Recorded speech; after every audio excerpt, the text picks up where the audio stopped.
Good morning, everybody. Alan Cashman here, TheCashmanwins.com. I'm going to go over golf betting system that we talked about last week. We're going to go over it for the 2024 Houston Open prior to round 3 kicking off. Before that, if you want to become a Picks member, go to TheCashmanwins.com. You get all sports there, 1 year, $59. You can also get a monthly subscription there, $10 per month. That covers all sports, and you can cancel that anytime. Go to TheCashmanwins.com. And check out all options to become a Picks member. As far as the Houston Open goes here, system did not come through last week for the Valspar Championship. Peter Malnati won that. He did shoot a 71 in the second round, so that kind of disqualified him from our system. The three closest golfers to him all qualified for our system.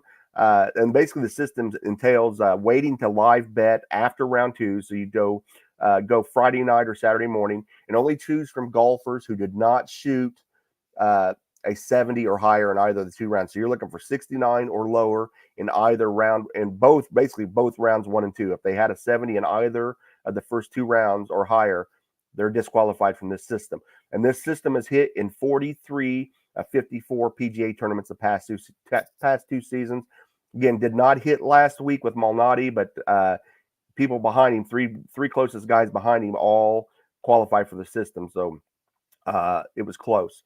This is a field this week in contention going into Saturday. I think we're probably going to be doing a little guessing because they haven't shown signs that they can win a tournament. Finau in the lead. You're not going to get much of a number on him, and he did shoot a 62 in one of these rounds, so he's going to come back to earth, I think. Scotty Scheffler doesn't qualify for the system after shooting a 70 on Friday. Frankly, I don't like betting the field when Scheffler is playing well or in contention on Saturday morning, even though he shot that 70. He's very capable in rounds 3 and 4, and I think he's shown signs of getting hot. And I'm not a big fan of betting him. I was the same way with Jon Rahm when he was on the tour. When they're going good, it's hard to go against them, and it's hard to get a good number where you really want to bet them. If you're going to bet anyone other than them in the field, if you're going to take 2 or 3 golfers, you really lose value because you're not getting a good number on guys like Scheffler or Rahm when they're going strong. And Scheffler, I think, still maybe second favorite to win, even though he's 4 or 5 shots off the lead going into Saturday. But let's go over the guys that do qualify for this system going into Saturday. We'll pull up the leaderboard on ESPN.com. You see Finau 2 shots up going into Saturday, 69, and then a 62. He's not going to top that 62, so he's going to come down a little bit. The question is, can any of these guys below him put together a couple of good rounds to catch him? They're all within striking distance. A lot of them are within striking distance, but I don't know that I see, outside of Scheffler, I don't know that I see a guy that's shown that he's going to do it. So let's take a look at a couple of them. Alejandro Tosti, he's 2 shots off the lead, a 66 and a 67 Thursday and Friday. Let's take a little more in-depth look at him and what he's done this season. And you see he's missed the cut the first 3 tournaments. Only had 1 sub 70 round in 3 tournaments, the first 3 tournaments that he did miss the cut in. And then only 1 sub 70 round at the Valspar. So you see after round 1, 73, 76, 77, a 66 and a 67 here. But I've got he's showing signs that he's going to have a 70 in here in 3 or 4. So I don't know that we can back him given his history. So to me, that's a good thing though, because we want to limit this. We want to really kind of limit this list from getting too big. We want to keep it at 3 or 4 if possible. Probably we don't really want to get past more than 5 golfers on a list. But again, this system, you're usually going to find guys 10 to 1 odds or better in most cases. So you can bet a few of them and still profit if you're keeping your bet amounts consistent. Dietrich does not qualify because he shot a 70 in the first round. Chad Ramey, a 69 and a 66 first 2 rounds. Let's look at his performance this year.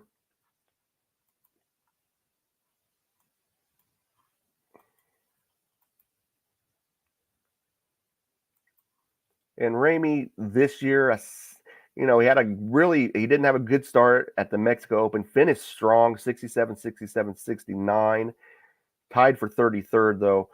Cognizant Classic, one good round and then really fell off in the 70s the next 3 rounds. Players missed the cut here at the Valspar. Good start, but this also history is kind of showing you that he's probably got a 70 in his future in rounds 3 or 4.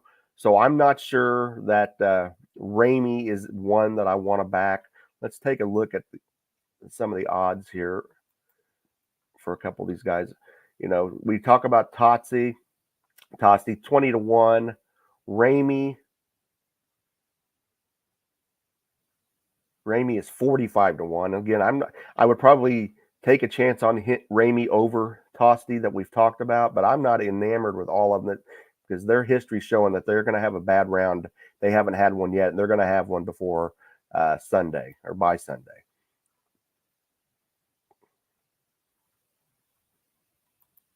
Let's go back to our leaderboard.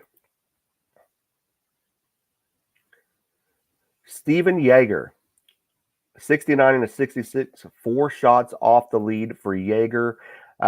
Keep in mind, Finau shot that 62 on Friday, so he's probably going to bounce back to earth a little bit. So we take a look at Jaeger. He's plus 1,600 at DraftKings. Let's take a look at what he's done on the tour this season.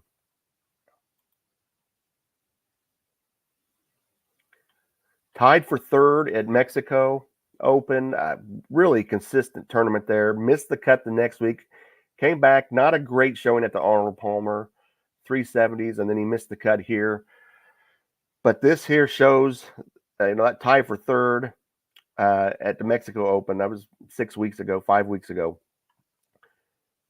He might be someone to look at. 16-1.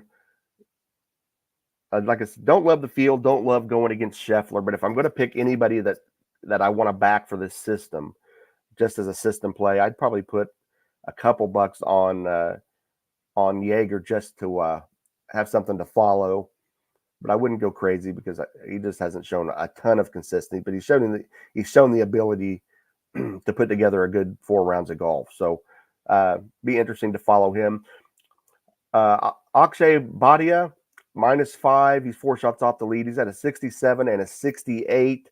20-1 odds going into Saturday.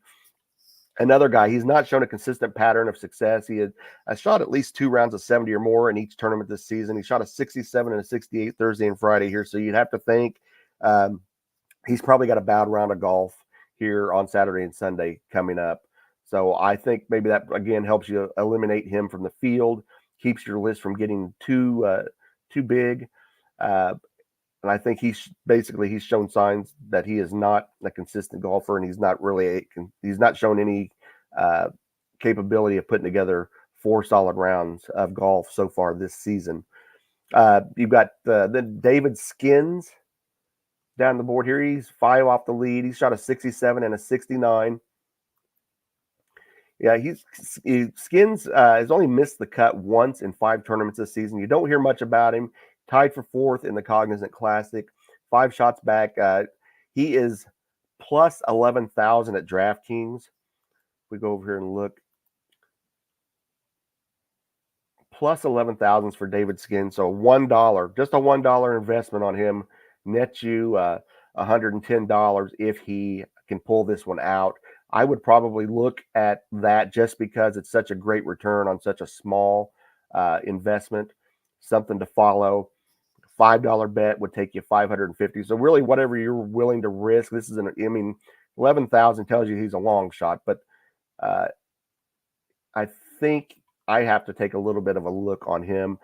He tees off around 12:10. So if you want to track his start the day before, you invest on him. If he starts off the first 2 or 3 holes and he's even, maybe you pass on him, and you might even get a better number if people above him are struggling a little bit. But I think plus 11,000 is probably worth a little bit of an investment on David Skins.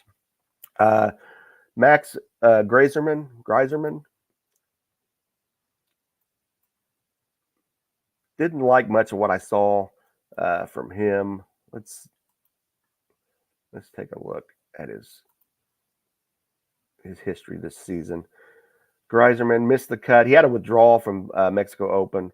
He had 2 good rounds at the Cognizant, 2 good rounds at Puerto Rico, and 1 good round at the Valspar. He's had 2 pretty good rounds here at the Texas Open, but he's not had 4 good rounds this year. He's due for a 70 at least in one of these 2 rounds. It looks like from what history shows.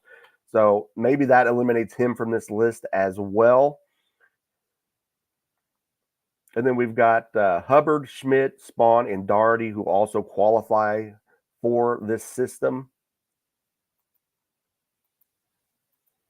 And let's see, Hubbard, he hit big for us a couple years back, but he has not put together consistent 4 rounds of golf this season. Hubbard shot a 68 to 69 in the first 2 rounds. So he's probably going to have to top those 2 rounds to win this tournament. I don't think he's shown any signs of putting together 4 winning rounds.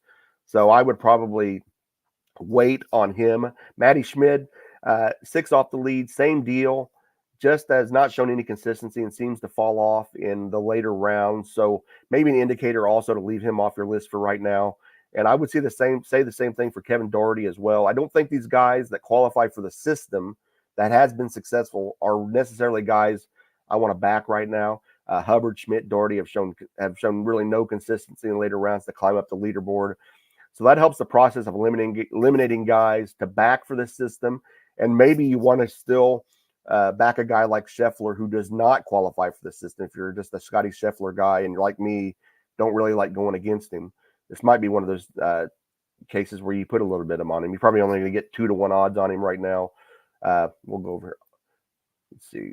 Scheffler is plus 230, Finau plus 190. So basically, they're the favorites. The next closest golfer is Dietrich at plus 1600, and Dietrich does not qualify for the system, so he would not be someone that I would look at. And he shot a 64 in that round 2. He's going to fall. He's not going to do that again, I don't believe. So, so really, it looks like Skins and maybe Jaeger would be the 2 if I was going to back anybody right now. Don't love either of them. That's probably the route that I would go. Or you've got all these guys that Finau 1240 tees off, Ramey 1230, Jaeger 1230, Scheffler 1230, Skins at 1210, Hubbard, Schmidt, Spawn, Doherty, all 1130 or later. So you start tuning in around 1130 to this tournament, and then you kind of get a feel for how these guys start. And maybe that also helps you eliminate some of them. So you don't necessarily have to bet it prior to round 3. You can still live bet during round 3. And it's really a good thing when these guys are fairly close in tee times.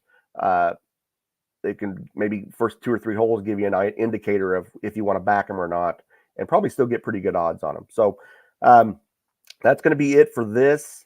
Let's follow along on Saturday, see how the leaderboard shapes out. Follow me on X. The handle is @TheCashmanWins. I post updates there on things that I'm watching. You can also become a Picks member for all sports. Go to TheCashmanwins.com. All sports, 1 year, $59. We take credit, debit, PayPal, Venmo, Cash App, all at the website, TheCashmanwins.com. So I'm going to be working on finishing up my Saturday MLB card. Look for some player props, see if we can find a game that we want to bet or 2, and then get locked in for a busy Saturday of sports. So thanks to everybody. Enjoy your day wherever you are. Have a good one.